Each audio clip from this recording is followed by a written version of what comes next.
حلقة خاصة للآباء.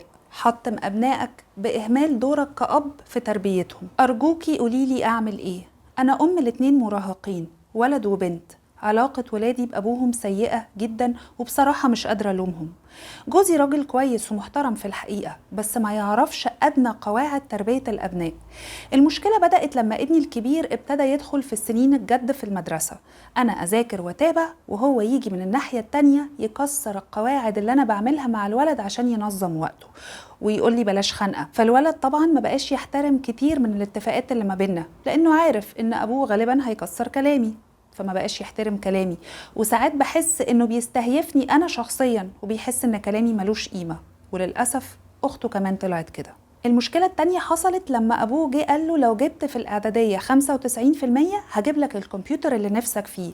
والولد يا حبيبي موت نفسه في المذاكرة عشان يجيب المجموع ده، وجاب 97%. ويوم النتيجة جري على ابوه عشان يجيب له الكمبيوتر. كل شوية أبوه يقول له طب كمان يومين، طب لما القبض ينزل، ويغلوش على الولد لحد ما الولد فهم إن أبوه مش هينفذ وبيتهرب، وده كان وعده وخلاص. ولادي من كتر التصرفات دي ما بقوش يتكلموا مع أبوهم تقريبا، ومش بيثقوا في كلامه، وأنا مش عارفة أساعدهم إزاي. لاحظت عليهم كمان لما كبروا إنهم بقوا يوعدوا بحاجات وما يعملوهاش زي ما هو بيعمل معاهم. أنا متضايقة جدا إنهم ما بقوش يثقوا فيه، ولا بقى يهمهم يبقى موجود في حياتهم أو لأ. أعمل إيه عشان أصلح المشكلة دي وأبني علاقة حلوة ما بين ولادي وأبوهم؟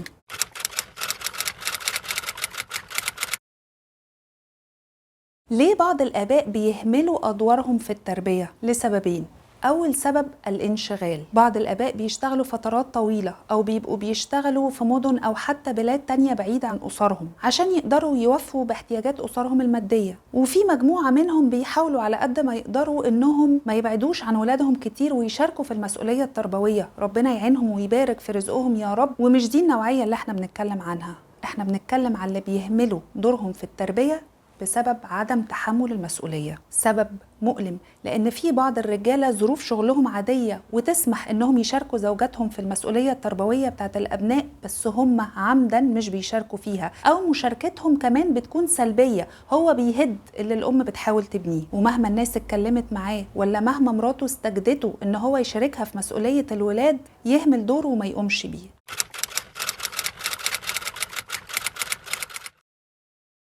ايه هي التبعات السلبية لإهمال الأب في دوره في التربية؟ الجمعية البريطانية للمعالجين النفسيين للأطفال نشر مقالة بتتكلم عن الموضوع ده. بتقول إن في مرحلة المراهقة بالذات الأب بيلعب دور محوري جدا، وليه أدوار متنوعة سواء مع الولاد الذكور يعني أو مع البنات. في 3 تبعات سلبية بتحصل لما الأب يهمل دوره في التربية. أول حاجة فقدان القدوة والمثل الأعلى. الولاد بالذات الذكور حسب الدراسة دي بيشوفوا في أبوهم القدوة والمثل الأعلى، وبيقتدوا بيه وبيقلدوه في تصرفات وسلوكيات كتير. وبعض الأبحاث بتقول إن التواجد الفعال للأب بيأثر إيجابيا جدا على العلاقات الاجتماعية بتاعت الولاد لما يكبروا.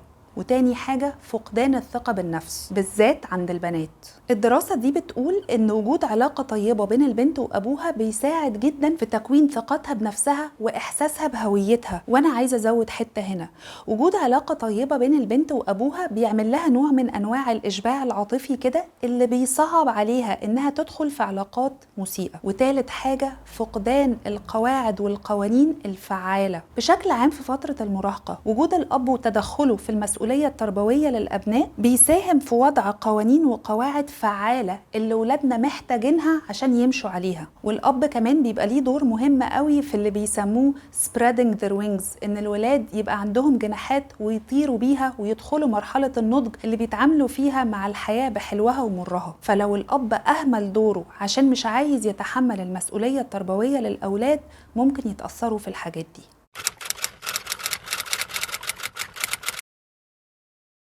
طب أعمل إيه لو عرفت غلطتي وعايز أبني علاقة كويسة مع ولادي؟ هقول لحضرتك 3 حاجات. أول حاجة لازم تحط في دماغك إن العبرة بالكيف وليس بالكم. أنا عارفة إن بعض الآباء اللي بيسمعوني دلوقتي هيقولوا لي يا ستي إحنا في إيه ولا في إيه، وإحنا نجيب منين وقت نعمل اللي أنتي بتقولي عليه ده كله. أنا مش بطلب من حضرتك كتير، أنا مش بقولك كل يوم المفروض تقعد مع ولادك 6-7 ساعات. أنا بقول لحضرتك أنا محتاجة منك كيفية اللي بيسموها togetherness not closeness، المعية وليس القرب.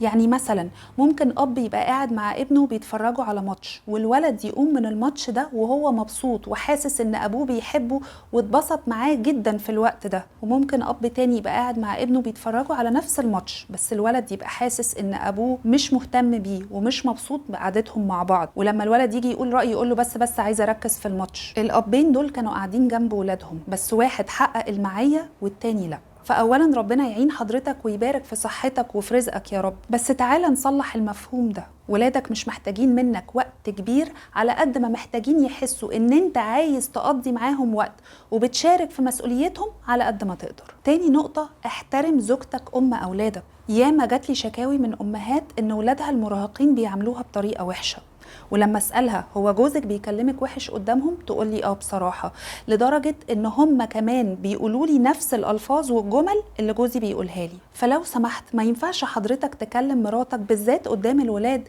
بكلام من نوعيه هو انت تفهمي ايه، ولا بلاش رغي، ولا بلاش هري، ولا تكسر كلامها اللي هي بتحاول تبنيه مع اولادك، ولا حتى تبقى بتضحك عليها وبتتريق عليها قدام الولاد وبتسمع وتهز راسك كده كأداء واجب وخلاص. النوعيه دي من السلوكيات يا فندم بتأثر على علاقة الولاد بمامتهم وبتأثر على نظرتهم ليها، ودي حاجة سيئة جدا انك انت اللي تبقى بتزرع الحاجات دي في الولاد تجاه امهم. واخر حاجة هقترح على حضرتك تعملوا روتين كده ظريف وقت الاكل ويوم الجمعة، ودي من النصايح الظريفة اللي ممكن بيوت كتير تطبقها بصرف النظر عن الظروف المادية. لو تقدروا تتغدوا ولا تتعشوا كل يوم مع بعض يا ريت، بس مش مثلا نبقى فاتحين التلفزيون وباصين فيه ولا بناكل وكل واحد باصص في موبايله، لا، عايزين نحقق المعية بقى، التوجذرنس دي. نخلي وقت الاكل وقت لطيف، نهزر، نقول فيه قصص مضحكه، نشارك مع بعض بحاجه جميله حصلت. ونفس الشيء روتين يوم الجمعه، يا ريت حضرتك وولادك يبقى عندكم روتين بتعملوه كل يوم جمعه مع بعض. مثلا بنصحى بدري شويه، نفطر مع بعض، ننزل نصلي الجمعه،